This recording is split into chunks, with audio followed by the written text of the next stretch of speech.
Hi friends, కైసి all అందరు ఎలా ఉన్నారు? ఈరోజు నేను పప్పు అంచుకి పకోడీ చేస్తున్నాను. ఏం పకోడీ అంటే క్యాబేజీ పకోడీ.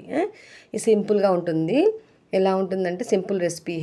ఓన్లీ క్యాబేజీ తురుముకొని అందులో కారము, ఉప్పు, పసుపు, ధనియాల పొడి అండ్ బేసన్ పౌడర్ అంటే శనగపిండి ఇది వేసి కలిపేసి ఆయిల్ హీట్ అయ్యాక అందులో మనం పకోడీలాగా వేసుకోవాలి ఫ్రెండ్స్. बहुत టేస్టీగా ఉంటాయి, కరకరలాడుతుంటాయి. నేను ఇది చేశాను ఇవాళ, అంటే ఫస్ట్ టైం చేశాను క్యాబేజీ పకోడీ. కభీ नहीं बनाया, एक बार देखूं कैसे, ఒకసారి చూద్దాం ఎలా ఉంటుందో అని బనాయామే చేశాను. చూడండి, కరకరలాడుకుంటూ క్రిస్పీ పకోడీ. అవి గోల్డెన్ బ్రౌన్ వచ్చే వరకు ఉంచేసి తీసేయాలి. చూడండి, నేను తీసేసాను. గోల్డెన్ బ్రౌన్ వచ్చింది కదా, ఎక్కువసేపు ఉంచితే మాడిపోతాయి తొందరగా, అందుకని గోల్డెన్ బ్రౌన్ వచ్చే తొందరగా తీసేయాలి. ఇంకా నేను మళ్ళీ ఇంకొక వాయి చేస్తున్నాను. చూడండి, ఇలా వేసుకోవాలి, విడివిడిగా వేసుకోవాలి పకోడీని.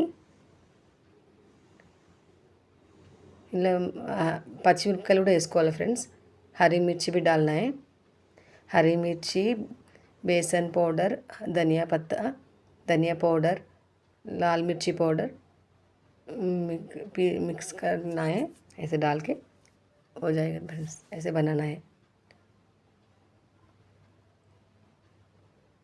చూడండి, వచ్చేసింది, ఇంకా రెడీ అయిపోయింది క్యాబేజీ పకోడీ. సింపుల్గా క్రిస్పీ క్రిస్పీ క్యాబేజీ పకోడీ.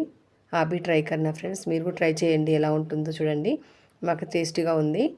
ఓకేనా, बना लिया, टेस्ट करके दिखाऊंगी फ्रेंड्स, बहुत टेस्टी है. Okay bye, share and like and subscribe friends, bye.